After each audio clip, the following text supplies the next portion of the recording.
What's up, guys? Welcome back to another badge breakdown. In this one, we're talking about Middy Magician, one of the new badges in NBA 2K23. This badge improves the ability to knock down mid-range jumpers off the bounce or out of the post like MJ. Bobby, what are the badge requirements for Middy Magician? Yeah, so in order to get Middy Magician on bronze, there's no requirement actually. So you can get it on any build for any mid-range rating. For silver, it's a 64 mid-range shot, gold 73 mid-range shot, and Hall of Fame a 81 mid-range shot. And then as always, we'll talk about the tiers. For Middy Magician, every height in the game has tier 1 for this badge. So 5'11" all the way up to 7'3". Now, what does that mean? That's a good thing, right? For every build? Yeah, it's good because it's not going to cost you too many badge points. For Hall of Fame, it's only going to cost you 4 badge points total.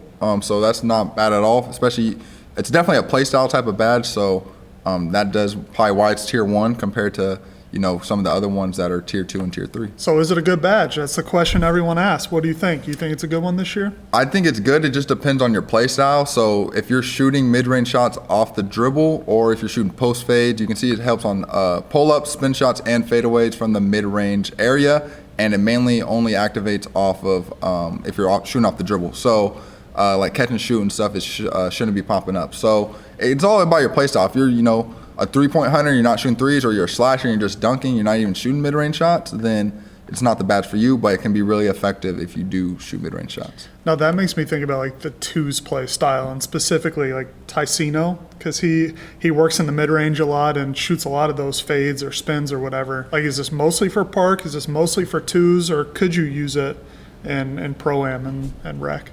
Yeah, I think you can use it in any mode. I think it's probably most effective in the park in 2s and 3s just because you have the most space. So like a shot creator build like Ticino, where you're shooting step backs and stuff like that in the mid-range, it's a lot easier. But 5v5, you can do it as well. If you're in the rec and stuff, you're shooting post fades on post scores, it can be useful. So you can really shoot post fades now on any build, which is nice that they brought it back. Because a couple years ago, the post fades were really good. Last 2K wasn't as good. Are there specific builds or specific heights that you would use this on, or is it for pretty much anyone, just depending on play style? Yeah, I would say the main ones is if you're a post scorer and you're shooting post fadeaways, you definitely want to have this badge on a high as possible.